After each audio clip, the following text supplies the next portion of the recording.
livros, onde a gente trabalha com atualizações, onde eu boto meus alunos de iniciação científica, de mestrado e doutorado, para preparar palestras sobre os temas que se aparecem nos jornais, nas revistas, na televisão. A gente está sempre fazendo isso. E o que aconteceu foi que algumas escolas começaram a nos procurar pedindo que a gente fizesse essas versões mais simples para apresentar em escola. E aí nós começamos a trabalhar com isso também, através de dois alunos que eu tinha, de iniciação científica, né, o Rogério e a Priscila, e nós criamos alguns cursos que eram o que é ciência e para que serve ciência. Onde a gente mostrava como a gente fazia ciência dentro do laboratório, ou como a gente acreditava de fazer ciência, o que norteia a ideia da escolha de um tema de ciência, como é que eu me preparo para isso, como é que eu preparo os alunos, e a gente fazia... Eram 4 sábados de manhã nas escolas, então os alunos faziam isso, e aqueles alunos que faziam os 4 sábados podiam optar por fazer mais 4 sábados dentro da universidade. E aí a gente tinha uma série de experimentos e uma série de propostas de trabalho com os alunos, onde a gente trazia esses alunos para dentro dos laboratórios da universidade. Eles trabalhavam com esses experimentos, criavam as suas respostas, escreviam sobre elas e a gente apresentava isso no final como se fosse uma semana científica deles. Né? E isso eu sou muito grata à diretora do ICVS que permitia fazer isso. Ela abria as portas do ICVS no sábado de manhã para a gente fazer, com todo o risco que isso implica. Né? E os professores que participavam, e todos os meus alunos de pós-graduação e sempre participavam disso. Isso cresceu um monte, foi muito bacana, a gente apresentou, fez 4 edições dessa coisa toda e foi muito bacana.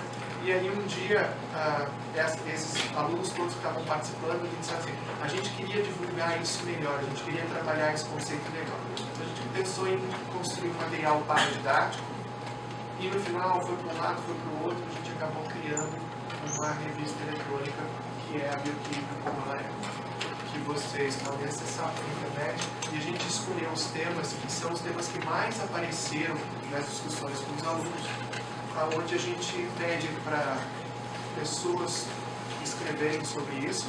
Então, são alunos da bioquímica, professores de segundo grau, de ensino básico, ensino fundamental, colegas meus de laboratório, colegas de outros departamentos, escrevem sobre os assuntos. O primeiro número foi o que é vida, que é um assunto que eu gosto muito de discutir.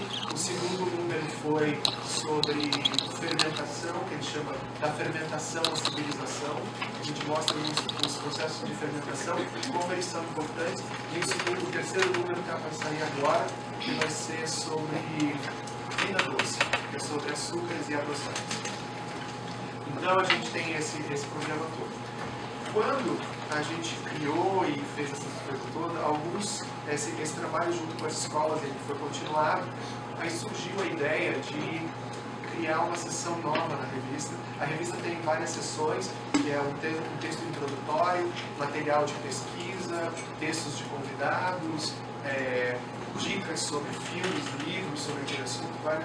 A gente criou uma sessão agora que chama Por Falta de um Melhor, ela ainda está com Espaço Kids, né? Que é a gente vai mudar o nome, mas por enquanto é esse. E a gente está em contato com várias escolas, a gente tem uma lista de experimentos que são relacionados ao assunto da revista. A gente propõe os experimentos para os colégios, as crianças fazem os experimentos, a gente discute esses experimentos com eles e eles escrevem sobre os experimentos, como se estivessem escrevendo um trabalho científico. E aí a gente está começando agora a editar esse material todo e ele vai sair no próximo número da revista. Então a gente sempre vai sair um número, a gente tem a proposta de trabalho. Tem 4 escolas que estão trabalhando conosco, né? Desde crianças muito pequenininhas, que é muito interessante, e assim, a gente tem crianças de 8 anos, 7 anos fazendo experimentos, discutindo experimentos científicos, e já pessoal de quase entrando na faculdade. Isso para nós tem sido uma experiência muito bacana. Por que eu estou me preocupando com isso? Porque eu acho que a gente tem que pensar, né, um dos temas daqui é a ciência no futuro. Eu acho que se a gente não mostrar para as pessoas que a ciência é importante, que eu posso construir um pensamento científico, como é que ele é construído, como é que eu trabalho a construção de uma nova ideia, como é que eu valido essa ideia, como é que eu testo essa ideia, como é que eu discuto essa ideia, a gente vai acabar perdendo Tá? Cada vez é mais difícil que as pessoas tenham esse hábito, cada vez elas leem menos, cada vez elas discutem menos, cada vez elas usam menos do seu tempo para isso. E a gente tem que mostrar que isso é importante. As pessoas estão ficando cada vez mais tecnológicas, mas menos científicas. Né? Dentro da ideia de discussão, de criação de ideias, de validação de ideias. Então, eu acho que isso é muito importante. E eu acho que isso tem que começar com crianças. Semana que vem a gente vai ter uma experiência completamente diferente, porque eu peguei um experimento, propus para professores de escola e estou fazendo o mesmo experimento com os alunos da minha turma de bioquímica, que vai ser a primeira questão sobre fermentação, a primeira aula sobre fermentação. E a gente vai trazer esses alunos do segundo grau e vamos estar junto com eles no mesmo laboratório. A gente está adaptando as aulas todas essa semana. Eu sei que já é assustador, mas e a gente vai fazer isso e depois vai levar eles juntos para a sessão de discussão no experimento. Como é que isso vai funcionar direito eu não sei ainda, mas a ideia é que a gente consiga fazer um grande grupo de discussão dentro dos conteúdos. A gente mudou a disciplina de bioquímica há um ano atrás para que ela fosse feita na base de problemas, discussão, resposta e apresentação dos alunos. Deu bastante trabalho, está dando trabalho, mas eu acho que isso está funcionando bem. E agora a gente vai tentar misturar isso tudo e ver o que a gente consegue fazer, mostrando que não existe tanto esse hábito de fazer ciência, de construir respostas, de discutir respostas. Eu posso trabalhar com ele em qualquer idade. Tem várias ideias que vão surgindo. Por que eu estou fazendo isso? Por que eu acho que isso é importante? Por que eu envolvo todos os meus alunos de pós-graduação nisso? Sim, eles são obrigados a participar. Os alunos de pós-graduação têm que participar, eles têm que sala de aula. E isso é uma coisa importante, porque com isso eu estou querendo criar uma nova geração, bem grandioso, né? Criar uma nova geração de professores que entendam como trabalhar a construção e não de um conhecimento com os alunos e não só ir para frente da sala de aula e repetir coisas como se a gente estivesse num momento estático, ou seja, a ciência está pronta. Eu costumo dizer para os meus alunos que eu uso o Leninger, que é o meu livro texto, que entre cada linha de texto do Leninger existem milhões de linhas em branco, só que a gente não consegue ver essas linhas ainda. Mas elas estão ali para serem preenchidas. Não é porque um livro está publicado que ele está pronto e que todo o conhecimento está pronto. Só que a maneira com que a gente anda trabalhando, e eu coloco como crítica isso para mim também, às vezes a gente adota isso como uma coisa pronta, porque a gente trabalha num local que deveria estar produzindo e produz ciência, mas parece que a gente separou a produção científica da parte didática, da parte de sala de aula e da parte de extensão.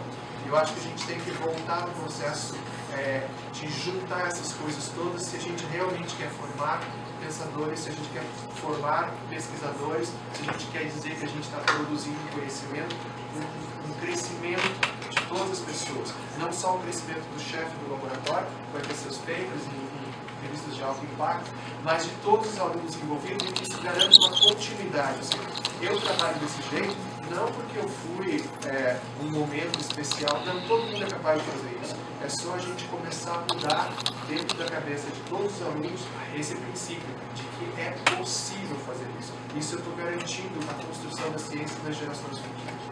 Então, eu acho que esse é uma... Eu decidi falar sobre isso porque eu acho que isso é uma coisa bem prática e bem aplicável, não só na disciplina de bioquímica 1, mas em todas as disciplinas. E é uma questão de trabalho coletivo. Eu acho que a gente está num brete nesse momento. Ou a gente muda isso, ou a gente vai acabar ficando desconectado no tempo e no espaço com construir ciência.